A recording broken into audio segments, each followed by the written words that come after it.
Welcome to మన chef. నేను మీ మాధవిని. ఈరోజు మన రెసిపీ వచ్చేసి హైదరాబాదీ ఫేమస్ మటన్ దాల్చా చేసి చూపిస్తాను. ఈ మటన్ దాల్చాని ఎక్కువగా ముస్లిమ్స్ పెళ్ళిళ్ళలో ఫంక్షన్స్లో చేస్తూ ఉంటారండి. అలాగే రెస్టారెంట్స్లో కూడా చేస్తారు. చాలా అంటే చాలా టేస్టీగా ఉంటుంది. దీనిని మీరు రైస్తో తినొచ్చు, ఏవైనా పులావ్స్ తోటి లేదా బిర్యానీలోకైనా ఎక్సలెంట్గా ఉంటుంది. సింపుల్గా ఇంట్లో మీరు ఎలా చేసుకోవచ్చో చూపిస్తాను. చూసి ఒక్కసారి ట్రై చేయండి, తప్పకుండా టేస్ట్ మీకు కూడా చాలా బాగా నచ్చుతుంది. రండి తయారీ విధానాన్ని చూద్దాం. నేను ఇక్కడ 1 కప్పు కందిపప్పును తీసుకున్నాను ఈ మటన్ దాల్చా కోసం. మామూలుగా అయితే చాలామంది పచ్చిశనగపప్పుతో చేస్తూ ఉంటారు. కొంతమంది పచ్చిశనగపప్పు కందిపప్పు 2 కలిపి చేస్తూ ఉంటారు. అది మీ ఇష్టం అండి. నేనైతే మొత్తం కందిపప్పుతో చేసుకుంటున్నాను. ఏ పప్పుతో చేసుకున్నా బాగానే ఉంటుంది టేస్ట్. కందిపప్పులో నీళ్లు పోసి 1-2 సార్లు నీట్గా కడిగిన తర్వాత 1 కప్పు పప్పుకి 2 కప్పుల దాకా నీళ్లు పోసి కుక్కర్కి మూతబెట్టి ఫ్లేమ్ని మీడియం ఫ్లేమ్లో పెట్టి 3 లేదా 4 విజిల్స్ రానివ్వండి. ఈ పప్పు అనేది ఉడికేలోపు మటన్ని ఒక 1/2 కేజీ తీసుకొని ఈ మటన్ని నీట్గా కడిగి పెట్టుకోండి. మరి చిన్న చిన్న ముక్కలు కాకుండా ఇలా మీడియం సైజు ముక్కలు వచ్చేటట్లు కొట్టించుకోండి. మీరు బోన్స్తో అయినా చేసుకోవచ్చు, బోన్లెస్ అయినా చేసుకోవచ్చు. నేను బోన్స్తోనే తీసుకున్నాను. అలాగే మీడియం సైజు నిమ్మకాయ సైజు అంతా చింతపండును తీసుకొని ఈ చింతపండుని ఇలా విడదీసి ఒక బౌల్లో వేసుకొని నీళ్లు పోసుకొని 10 లేదా 15 నిమిషాలు నానబెట్టుకోండి. అలాగే మీడియం సైజు 2 ఉల్లిపాయల్ని ఇలా సన్నగా పొడవుగా కట్ చేసి పెట్టుకోండి. టమాటాలు కూడా 2 తీసుకొని మీడియం సైజులోవి ఈ విధంగా ముక్కలుగా కట్ చేసుకొని పక్కన పెట్టుకోండి. ఇప్పుడు ఒక 1/4 కేజీ దాకా సొరకాయని తీసుకొని నీట్గా కడిగి నేను ఇక్కడ చూపించినట్లు పీలర్ తోటి తొక్క మొత్తం తీసేసేయండి. ఇలా తొక్కను తీసిన తర్వాత నేను ఇక్కడ చూపించినట్లు కాస్త పెద్ద ముక్కలుగా కట్ చేసుకోండి. మరి చిన్న చిన్న ముక్కలు కట్ చేసుకున్నారనుకోండి, కూరలో ఉడికినప్పుడు చిదిరిపోయి ముక్కలు మొత్తం కూరలో కలిసిపోతాయి. అందుకని ఇలా కాస్త పెద్ద ముక్కలుగా కట్ చేసి పెట్టుకోండి. అలాగే లేత సొరకాయ తీసుకోండి, టేస్ట్ బాగుంటుంది, తొందరగాను ఉడుకుతుంది. ఈలోపు పప్పు కూడా ఉడికిందండి. నేను 4 విజిల్స్ రానిచ్చాను. పప్పుని మరీ మెత్తగా ఎనపకూడదు, మనకి పలుకు పలుకుగా ఉండాలి, మరీ మెత్తగా ఎనిపేయకూడదు. ఇలా లైట్గా ఎనుపుకొని పప్పుని పక్కన పెట్టుకోండి. ఒకవేళ మీరు పచ్చిశనగపప్పు తీసుకున్నా కానీ సేమ్ ఇంతే అండి. పప్పును ఉడికిన తర్వాత కచ్చా పచ్చగా ఎనుపుకొని పక్కన పెట్టుకోవాలి. మీరు ఇవన్నీ చేసుకునే లోపు చింతపండు కూడా నానుంటుంది. చింతపండును కూడా ఈ విధంగా బాగా పిసికి పిప్పిని తీసేసి ఓన్లీ రసాన్ని సపరేట్ చేసుకొని పక్కన పెట్టుకోండి.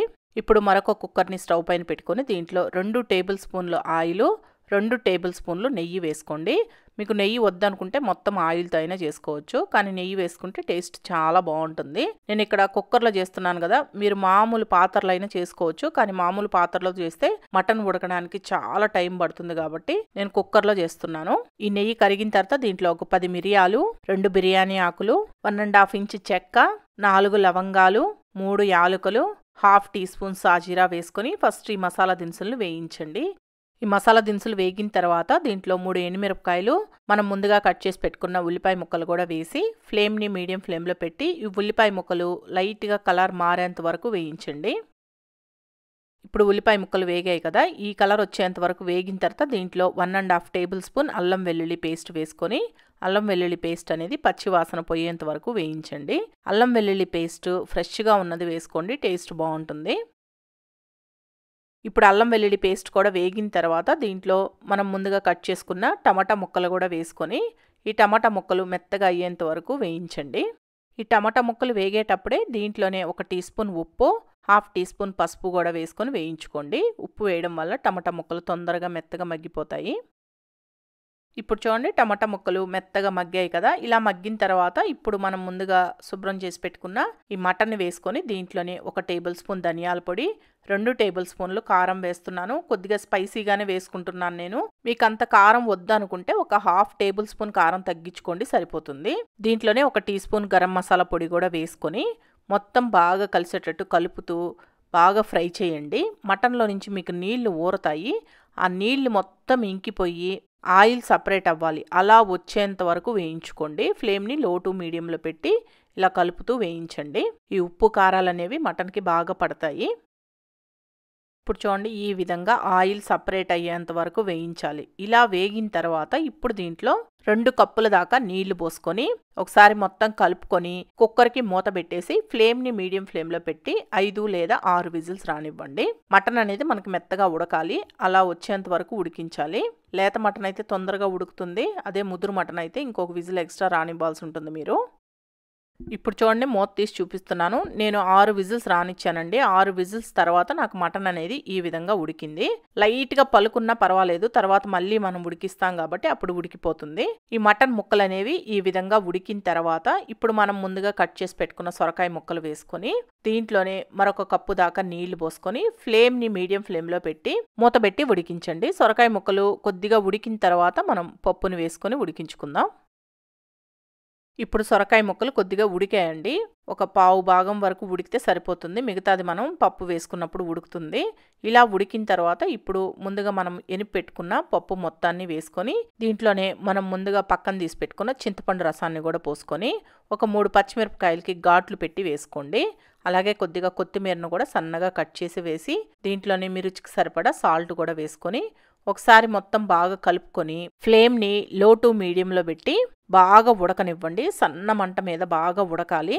ఒకవేళ మీకు మరీ ఎక్కువ చిక్కగా అనిపించింది అంటే కొద్దిగా నీళ్లు పోసుకొని ఉడికించుకోండి. అలాగే ఒకసారి టేస్ట్ చూసుకొని ఉప్పు కారం సరిపోలేదు అంటే మీ టేస్ట్‌కు తగ్గట్టు అంటే మనం తీసుకున్న పులుపుకి తగ్గట్టు ఉప్పు కారం కూడా వేసుకొని కలుపుకోవాలి. ఇలా పులుపుకి తగ్గట్టు అన్నీ కరెక్ట్‌గా ఉన్నాయా లేదా చూసుకొని మూత పెట్టేసి 10 లేదా 15 నిమిషాలు ఉడికించుకోండి. ఇప్పుడు ఒక 10 నిమిషాల తర్వాత నేను మూత తీసి చూపిస్తున్నాను చూడండి. ఈ విధంగా ఉడికితే సరిపోతుంది. మరి చిక్కగా ఉడికించేసుకున్నారనుకోండి కాస్త ఆరేటప్పటికే పప్పులాగా గట్టిగా అయిపోతుంది. అందుకని ఇలా కొద్దిగా పల్చగా ఉన్నప్పుడే స్టవ్ ఆఫ్ చేసుకోండి. సొరకాయ కూడా బాగా ఉడికింది చూడండి. నేను తుంచితేనే ఈజీగా తునిగిపోయింది కదా. ఈ విధంగా ఉడికిన తర్వాత స్టవ్ ఆఫ్ చేసి లాస్ట్గా సన్నగా తరిగిన కొత్తిమీర చల్లుకొని బాగా కలుపుకున్నారనుకోండి ఎంతో రుచిగా ఉండే మటన్ దాల్చా రెడీ.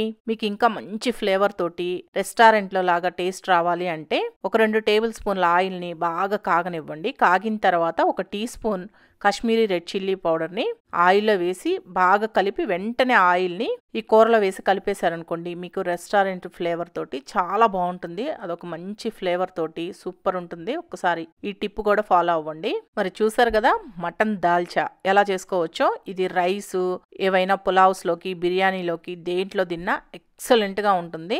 ఒక్కసారి ట్రై చేసి చూడండి. ఎప్పుడు మటన్ తోటి కూరలు బిర్యానీలు ఫ్రైలు కాకుండా ఇలా డిఫరెంట్గా ఒకసారి ట్రై చేయండి. చాలా బాగుంటుంది టేస్ట్. దీనిని పిల్లలకు కూడా చేసి పెట్టండి. మంచి బలం అండి. టేస్ట్ కూడా చాలా బాగుంటుంది కాబట్టి బాగా తింటారు పిల్లలు. ఇంకెందుకు ఆలస్యం, ఈ వీడియో మీకు నచ్చింది అనుకుంటున్నాను. నచ్చితే మన షెఫ్ ఛానల్ని సబ్స్క్రైబ్ చేసుకొని లైక్ చేయండి, షేర్ చేయండి, కామెంట్ చేయండి.